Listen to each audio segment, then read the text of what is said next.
আজকে আমরা পড়ব চ্যাপ্টার 1 এর প্রিলিমিনারির সেকশন 2i থেকে 2q। সেকশন 2i তে বলছে ইলেকট্রনিক কমিউনিকেশন, আর এটা দেখো আমি গ্রিন কালার করে রেখেছি কারণ BNSS এ এটা নিউ অ্যাড হয়েছে, আগে ছিল না CrPC তে। Means the communications of any written, verbal, pictorial informations or video content transmitted or transferred whether from one person to another or from one device to another or from a person to a device or from a device to a person by means of an electronic device including a telephone, mobile phone or other wireless telecommunication device or a computer or a audio video player or a camera or any other electronic device or electronic form as may be specified by notifications by the central government। তাহলে কি বলছে? Electronic যোগাযোগ। Electronic communication বলতে বোঝায় যে কোনো ধরনের তথ্যের যোগাযোগ বা আদান প্রদান, যেমন হচ্ছে তোমার লিখিত তথ্য, মৌখিক তথ্য, চিত্র, ছবি, ভিডিও, বিষয়বস্তু ইত্যাদি, যার ট্রান্সমিটেড মানে ট্রান্সফার যেটা করা হয় একজন ব্যক্তি থেকে অন্য ব্যক্তির কাছে, অথবা একটি ডিভাইস থেকে অন্য ডিভাইসে, অথবা ব্যক্তি থেকে ডিভাইসে, অথবা ডিভাইস থেকে ব্যক্তির কাছে। তাহলে এই যে যোগাযোগ যদি হয় সেটা টেলিফোনের মাধ্যমে হতে পারে, মোবাইল ফোনের মাধ্যমে, অন্য কোনো বেতার টেলিযোগাযোগ যন্ত্র, computer, audio video player, camera, অথবা অন্য যে কোনো ইলেকট্রনিক ডিভাইস বা ইলেকট্রনিক ফর্ম যেগুলো কেন্দ্রীয় সরকার বিজ্ঞপ্তির মাধ্যমে নির্দিষ্ট করবে, মানে সরকার আগে যদি কোনো কিছু অ্যাড অন করে সেটা বলেছে। তাহলে সহজ ভাষায় ইলেকট্রনিক ডিভাইস ব্যবহার করে লেখা, কথা, ছবি বা ভিডিও আদান প্রদান সবই হচ্ছে ইলেকট্রনিক কমিউনিকেশনস। এবার যেতে পড়বো হাইকোর্ট। হাইকোর্ট বলতে মোটামুটি আমরা সবাই জানি, আর এটা আগে CrPC তে সেকশন 2e তে ছিল। তাহলে হাইকোর্ট মানে ওয়ানে বলছে in relation to any state the high court for that state.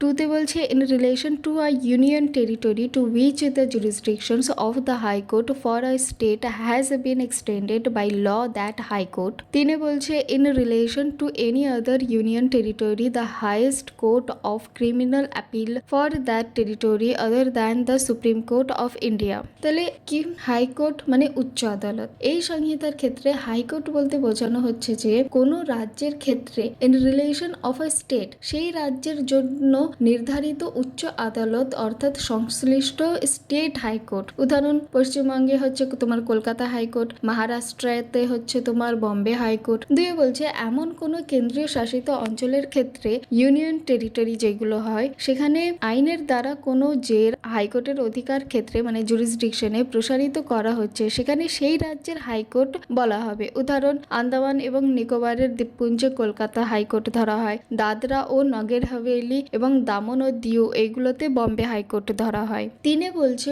অন্য কেন্দ্রশাসিত অঞ্চলের ক্ষেত্রে যেসব কেন্দ্রশাসিত অঞ্চলের উপর কোনো রাজ্যের হাইকোর্ট অধিকার ক্ষেত্রে প্রসারিত নয়, যেখানে সুপ্রিম কোর্ট ছাড়া যে সর্বোচ্চ ফৌজদারি আপিল আদালত মানে highest court of criminal appeal রয়েছে সেটিকেই হাইকোর্ট বলে হিসাবে ধরা হবে। সহজভাবে যদি বলি তাহলে স্টেট হচ্ছে সেই রাজ্যের নিজস্ব হাইকোর্ট, যদি union territory plus extended jurisdiction থাকে তাহলে সংশ্লিষ্ট রাজ্যের হাইকোর্ট, আর যদি আদার ইউনিয়ন টেরিটরি থাকে তাহলে সেটা সুপ্রিম কোর্ট যাবে। বাদে সর্বোচ্চ ফৌজদারি আপিল যদি আদালত থেকে থাকে মানে ক্রিমিনাল কোর্ট যদি থেকে থাকে তাহলে সেটাকে ধরা হবে। এবার পড়ি কে ইনকোয়ারি, আর এটা ছিল সেকশন 2G CrPC তে। Means every inquiry other than a trial conducted under this Sanhita by a magistrate or court. তাহলে ইনকোয়ারি বলতে অনুসন্ধান। ইনকোয়ারি বলতে বোঝানো হচ্ছে যে বিচার যখন চলে মানে ট্রায়াল ছাড়া এই সংহিতার অধীনে প্রচালিত সব ধরনের অনুসন্ধান যা পরিচালনা করেন হচ্ছে কোনো magistrate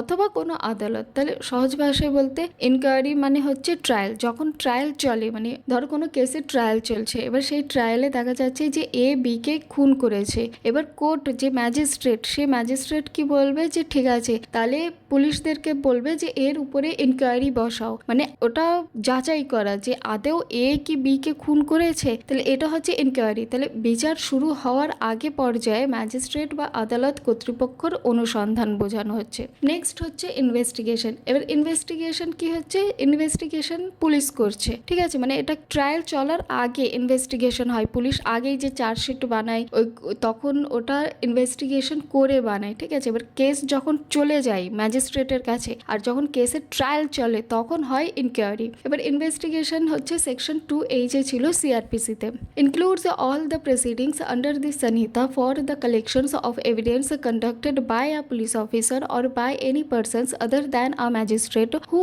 is authorized by a magistrate in this behalf। তাহলে কি বলছে যে তদন্ত মানে ইনভেস্টিগেশন বলতে বোঝায় প্রমাণ সংগ্রহের উদ্দেশ্যে এই সংহিতার অধীনে পরিচালিত সব কার্যধারা প্রসিডিংস যা সম্পন্ন করেন মানে কোনো পুলিশ অফিসার অথবা ম্যাজিস্ট্রেট কর্তৃপক্ষ ক্ষমতার প্রাপ্ত অন্য কোনো ব্যক্তি, মানে কিন্তু ম্যাজিস্ট্রেট নিজে নন, ঠিক আছে, মানে ম্যাজিস্ট্রেট নিজেই বলতে পারে না, ম্যাজিস্ট্রেট অন্য কাউকে দিয়ে ইনভেস্টিগেশন করাতে পারে মানে পুলিশকে দিয়ে। তাহলে সহজভাবে বলি যে ইনভেস্টিগেশন ইকুয়াল টু এভিডেন্স সংগ্রহ করার প্রক্রিয়া। পুলিশ সাধারণত তদন্ত করে, বিশেষ ক্ষেত্রে ম্যাজিস্ট্রেট অনুমোদিত ব্যক্তি তদন্ত করতে পারে। এবার এক্সপ্লেনেশনে বলি, where any of the provisions of a special act are inconsistent with the provisions of the Sanhita the provisions of the special act shall prevail. মানে এই ব্যাখ্যায় বলা হয়েছে যদি কোনো স্পেশাল অ্যাক্ট মানে বিশেষ আইন এর কোনো বিধান এই সংহিতার মানে BNSS এর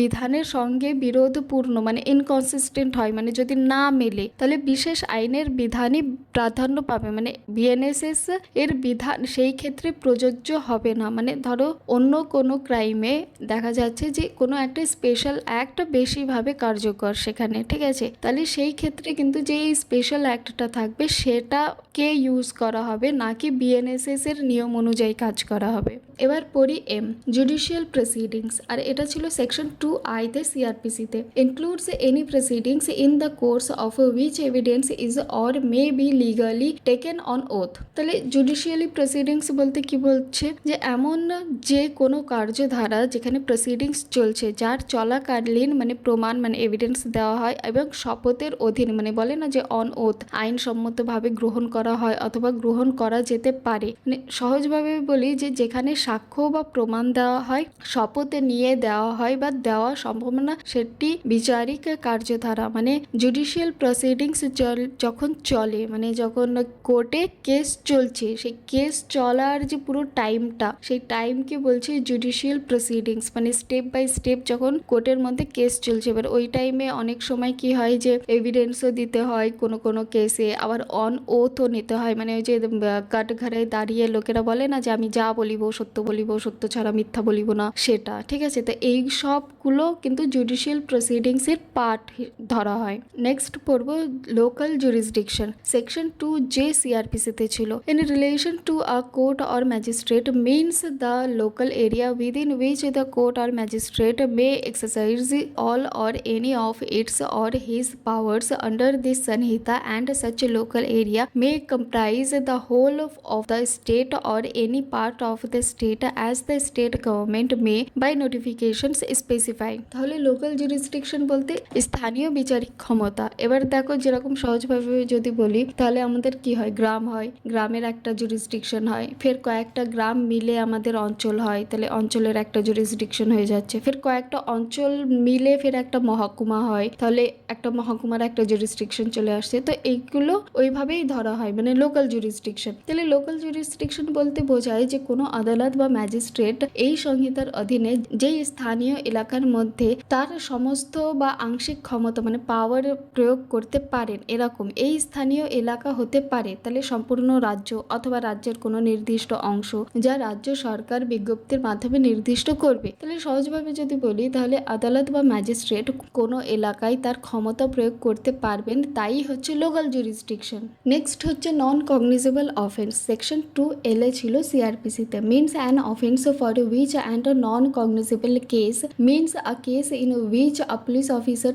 has no authority to arrest without warrant. তাহলে নন কগনিজেবল অফেন্স আমি এর আগেও পড়িয়েছি, নন কগনিজেবল অফেন্স মানে হচ্ছে ছোটোখাটো অপরাধ, ঠিক আছে। তাহলে এখানে কি বলছে যে নন কগনিজেবল অফেন্স বলতে বোঝায় যে অপরাধের ক্ষেত্রে পুলিশ অফিসারের ওয়ারেন্ট ছাড়া গ্রেফতার করার কোনো ক্ষমতা নেই, ঠিক আছে। এবার কেউ তুমি হট করে কাউকে চর মেরে দিলে এবার পুলিশ এসে তোমাকে বললো যে তোমাকে ধরে নিয়ে যাব, এবার ওর কাছে কোনো ওয়ারেন্ট নেই, তাহলে ওয়ারেন্ট ছাড়া সে তোমাকে গ্রেফতার করতে পারবে না। কিন্তু এই যদি তুমি মার্ডার করে দাও, কাউকে রেপ করে দাও, তাহলে পুলিশ বলবে ওয়ারেন্ট যাক ভারে, তোকে আগে তুলে নিয়ে যাবে এরকম। তাহলে যেই মামলায় পুলিশ অফিসার ওয়ারেন্ট ছাড়া গ্রেফতার করতে পারে না সেটি হচ্ছে নন কগনিজেবল অফেন্স। তাহলে সহজভাবে বলি, তাহলে ওয়ারেন্ট ছাড়া অ্যারেস্ট করা যাবে না, নন কগনিজেবল অফেন্স, অ্যান্ড সাধারণত কম গুরুতর অপরাধ, মানে কম অফেন্সিভ। নেক্সট হচ্ছে নোটিফিকেশন, সেকশন 2G CrPC তে ছিল আগে। মিনস আর notifications published in the official gazetted. Notification বলতে কি নোটিফিকেশন? মেসেজের নোটিফিকেশন না, এখানে নোটিফিকেশন বলতে বোঝাচ্ছে যে কোনো অফিসিয়াল গ্যাজেটেড অফিসার যদি কোনো একটা বিজ্ঞপ্তি প্রকাশ করে তাহলে সেটাকে বলছে নোটিফিকেশন। সহজভাবে গভর্নমেন্ট অর্ডার তখনই নোটিফিকেশন, মানে গভর্নমেন্টের যখন কোনো অর্ডার বের হয়, ঠিক আছে, তাহলে তখন কি হচ্ছে সেটা নোটিফিকেশন। যখন তা অফিসিয়াল গ্যাজেট প্রকাশিত করছে তাহলেও সেটা হচ্ছে নোটিফিকেশন। নেক্সট হচ্ছে কিউ অফেন্স, সেকশন 2NA ছিল CrPC তে। Means any act or omissions made punishable by any law for the time being in force and includes any act in respect of which a complaint may be made under section 20 of the Cattle Trespass Act 1871। তাহলে offence বলতে বোঝায় যে কোনো কর্ম, act মানে কর্মবিরতি, অবহেলা, omissions মানে অবহেলা বলতে omissions, যা বর্তমানে বলবৎ কোনো আইনের অধীনে দণ্ডনীয় মানে পানিশেবল। এর মধ্যে আরও অন্তর্ভুক্ত থাকবে যে এমন কোনো কর্ম যার বিরুদ্ধে ক্যাটেল ট্রেসপাস অ্যাক্ট মানে 1871 এর ধারা 20 অনুযায়ী অভিযোগ মানে কমপ্লেন্ট করা যায়। সহজ ভাষায় আইন যাকে শাস্তিযোগ্য করছে সেটাই হচ্ছে অফেন্স। কাজ করা বা কাজ না করা দুটোই হচ্ছে অপরাধ হতে পারে।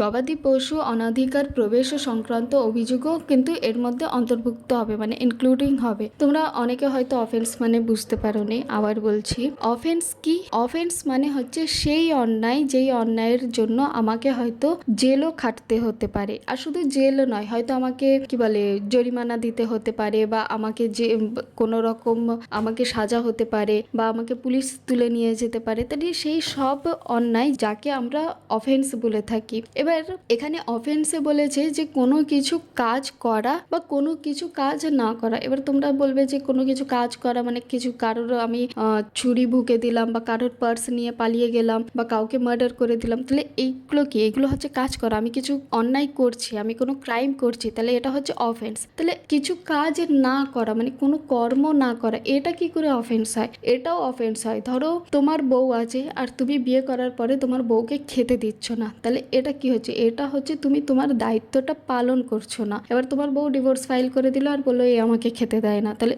এটাও তো অফেন্স, যে তুমি একটা কাজ মানে নিজের দায়িত্ব করছো না। তাহলে এই যে কিছু করা আর কিছু না করা দুটোই হচ্ছে অফেন্স, ঠিক আছে? তাহলে এইগুলো ম্যাটার করে যে কোনটা অন্যায় হচ্ছে। তো এই যে অন্যায়টা হচ্ছে মানে যেটার থ্রু আমরা কোনো ক্রাইম করছি সেই ক্রাইমটাকে বলছে অফেন্স। আরে বলছে officer in charge of a police stations includes when the officer in charge of the police stations is absent from the station's house or unable from illness or other cause to perform his duties. The police officers present at the station's house who is next in rank to such officers and is above the rank of constable, or when the state government so directs any other police officer so present। তাহলে আরে বলছে থানার ভারপ্রাপ্ত police কর্মকর্তা মানে officer in charge of a police station বলতে বোঝায় সাধারণভাবে যে পুলিশ কর্মকর্তা থানার প্রধান দায়িত্বে থাকেন। তবে বিশেষ পরিস্থিতিতে যখন থানার ভারপ্রাপ্ত কর্মকর্তা যদি থানায় উপস্থিত না হন অথবা অসুস্থ থাকে বা অন্য কোনো কারণে নিজের দায়িত্ব পালন করতে অক্ষম হয়, মানে হয় না ফ্যামিলি ফাংশন টাংশন এরকম, তাহলে তখন অফিসার ইনচার্জ হিসাবে গণ্য হবেন কারা? যারা থানায় উপস্থিত এমন পুলিশ কর্মকর্তা যিনি পদমর্যাদায় পরবর্তী নেক্সট ইন র্যাঙ্ক থাকবে, মানে যে অলরেডি অফিস ইনচার্জে রয়েছে তার নেক্সট যে রয়েছে, তাহলে ফার্স্ট জনের অনুপস্থিতিতে যে নেক্সট র্যাঙ্কে রয়েছে তাকেই সেই অফিস ইনচার্জ হিসেবে ধরা হবে, এবং যিনি কনস্টেবলের পদমর্যাদায় ঊর্ধ্বে মানে কনস্টেবল থেকে অ্যাভাব র্যাঙ্কে রয়েছে তাকে ধরা হবে। অথবা রাজ্য সরকার নির্দেশ দিলে থানায় উপস্থিত অন্য কোনো পুলিশ কর্মকর্তাকেও অ্যাজ আ অফিস ইনচার্জ হিসাবেও ধরতে পারে। তাহলে সহজ ভাষায় যদি বলি SHO অনুপস্থিত বা অসুস্থ হলে তার পরের সিনিয়র অফিসার মানে কনস্টেবল ছাড়া অথবা রাজ্য সরকার নির্ধারিত অফিসার মানে থানার ভারপ্রাপ্ত কর্মকর্তা হিসাবে কাজ করেন যারা তারাই অফিস ইনচার্জ হিসেবেও হতে পারে। এসে বলছে প্লেস, সেকশন 2P তে ছিল CrPC তে, includes a house, building, tent, vehicle and vessel. তাহলে প্লেস বলতে কি, প্লেস মানে কি? প্লেস বলতে এখানে বোঝানো হচ্ছে যে স্থান। এবার যদি তোমরা বলো যে প্লেস মানে কি অনলি যায় যেটা মাটি, সেই মাটির উপরে আরো যা কিছু, শুধু মাটির স্থানকেই আমরা প্লেস বলে মনে করব না। এখানে প্লেস বলতে আমরা সমুদ্রপথ, আকাশপথ, যে কোনো জায়গায় প্লেস হিসাবে ধরতে পারি, ঠিক আছে? তাহলে প্লেস বলতে বোঝায় কেবল খোলা জায়গা নয়, এবং এর মধ্যে অন্তর্ভুক্ত কি কি থাকবে? বাড়ি, ভবন, তাঁবু, যানবাহন, নৌজাহাজ, জাহাজ ইত্যাদি। সহজভাবে যদি বলি যে কোনো স্থির বা চলমান জায়গা, সেটাই হচ্ছে প্লেসের মধ্যে পড়বে। নেক্সট বলছে টি, পুলিশ রিপোর্ট। তো পুলিশ রিপোর্ট আমি একটু আগেই পড়িয়েছি, কিন্তু এখানে আবার পুলিশ রিপোর্ট আমি বুঝিয়ে দিই। এটা সেকশন 2R এ ছিল CrPC তে। Means a report forwarded by a police officer to a magistrate under subsection 3 of section 193।